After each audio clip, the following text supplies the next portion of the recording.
It's time to take a look at some fun summer page-turners, and here today from the Champaign Public Library is Nanette Donahue. Welcome back, Nanette. Hi. How are you doing? How are things at the library? It's been busy. Summer reading is winding down. You've got till August 15th to turn in your summer reading logs, get those prizes. We had our finale party yesterday. It was fantastic. Can you believe that it's almost back to school? I know. It just blows my mind. I feel like summer just showed up and walked away right away. But that just means we were all having so much fun. We were.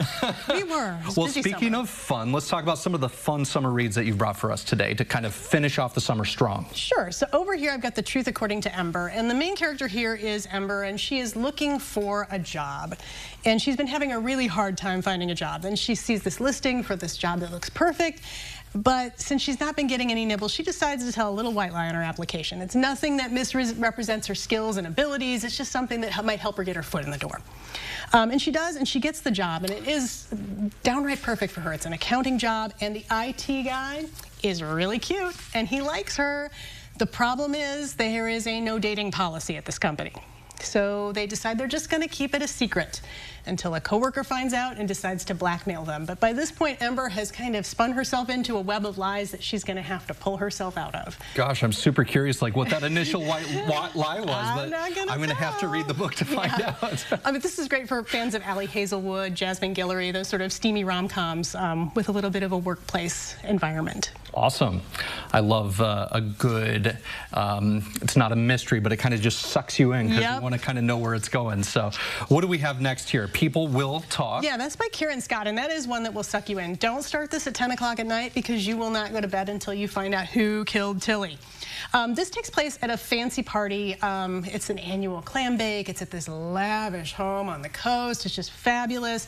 And all these people show up not expecting that there's going to be a surprise wedding.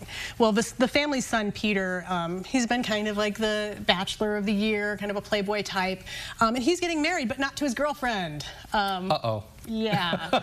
So all these people show up, including his girlfriend, and they, surprise, there's going to be a wedding. So then they get married, and at the reception, this gorgeous, heavy, expensive chandelier falls on the bride and crushes her.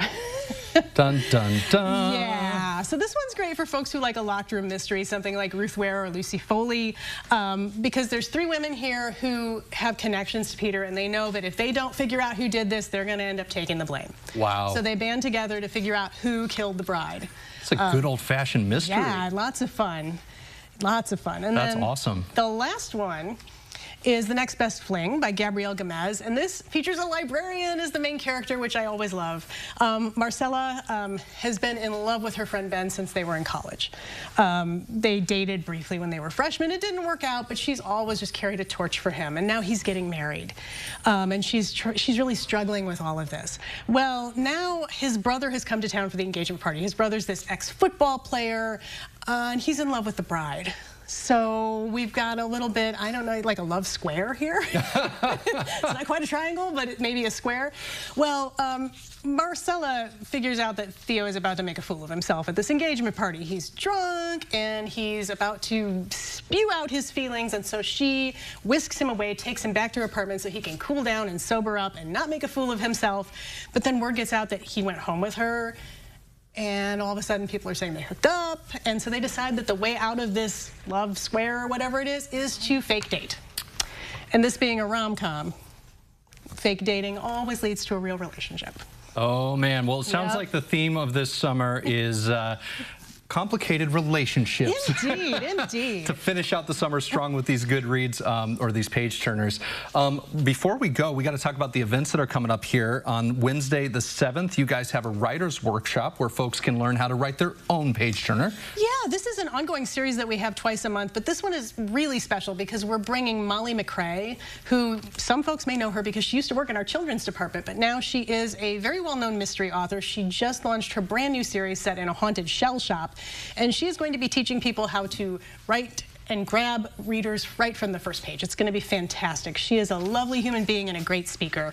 And if you are at all interested in writing, this is one you don't want to miss. Well, that sounds like an incredible opportunity. Yeah. Now, the next day, on Thursday the 8th, you guys have Coffee and a Craft over at the Douglas branch. Yeah, that's at 2 p.m. and this is another thing that we do once a month. The theme this month is beginning embroidery, so we'll provide all of the supplies and the instruction. You just bring your creativity and interest in learning, and we will teach you how to embroider. Now, before we go, we can't leave without talking about Teen Lounge. It starts August 12th, and it's every day after school. Every day after school for the middle schoolers and high schoolers. It's in the lower level of the library in the studio, which is our amazing new makerspace. Lots of stuff for teens to do, a lot of activities. There's plenty of choices so they can feel like they are able to do what they like, but it's also a controlled environment where they're supervised, so parents can feel confident in having their kids at the library after school. Fantastic. Great way to start the school year strong. Yep. Some great reads that are a great way to finish the summer. If you want more information, we're going to connect you to the Champaign Public Library and all of the books and everything we talked about over on our website after today's show.